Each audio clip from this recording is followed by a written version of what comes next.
Right, well, welcome to Woking Football Club, Toby Edser. Thank you. Thank you very much. How's your loan here come about?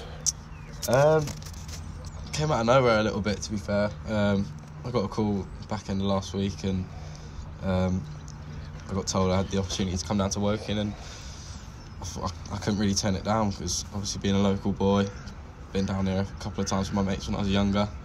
I think the main thing for me was just to play men's first team football, and if Woking are going to give me that opportunity, then I can't turn it down. Oh, absolutely. And when you say you're a local boy, you really are, aren't you? Yeah. Parents still live in Burpham, about 5 miles away, don't they? Which is where you grew up. Yeah, everyone's local to Woking, so I've got my uncles and aunties that actually live in Woking. They come to the games, my cousins come to all the games.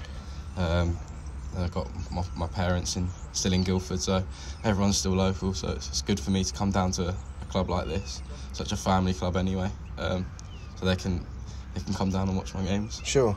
So, as we've said, very local, perhaps the more interesting point is not how you've ended up here, because there's clear reasons for that, but how have you ended up at Nottingham Forest? Well, I was at Fulham as a boy, as a young boy till I was about 15, and then went on to Charlton. And then I ended up playing against Nottingham Forest when I was 16. So when it came to scholarship time, where you either get a scholarship or you don't, I got the opportunity to go to Nottingham Forest for a week.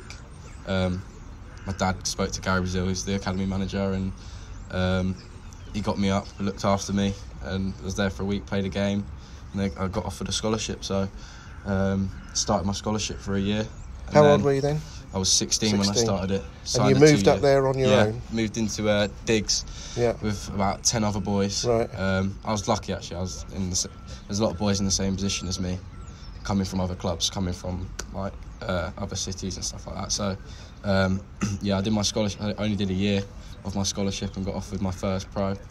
Signed a 3-year pro, and then signed another 3-year pro a year later, I think. Right. So I've made good progression, but obviously there's a time to start playing men's football, and I think I'm ready for that. Sure. And you're 19 now, is that right? Yeah, 19. And you're currently the captain of the under-23 side at Forest, but not only that, at 19, but you've been the captain for about a year or so, haven't you? Yeah, I was actually the captain when I was a scholar, so I was about 17. So I've been doing it for a while. I think it's something that comes quite natural to me. I think I'm quite a leader on the pitch. But I think it's good to have 11 leaders out there on the pitch. You can't have one captain. You all need to be leaders. You all need to drive the team forward. And where do you play? Centre midfield.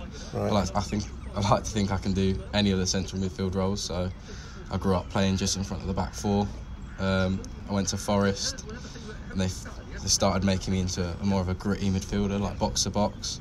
And then quite recently I've been playing in the number 10 position. So I've got experience, if you like, in all departments in midfield. Right.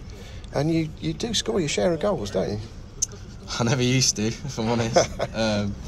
You scored against Exeter the other day. Yeah. Back end of last season I scored a few, and scored a couple this season, so I'm doing all right. It's not something I pride myself on. I'd rather set up a goal, to be fair, but obviously I'm always happy to. You must be the only footballer in the world who prefer to set up a goal than score one. No, it's just the way I've been brought up. Just being a midfielder, you don't usually score goals, do you? So.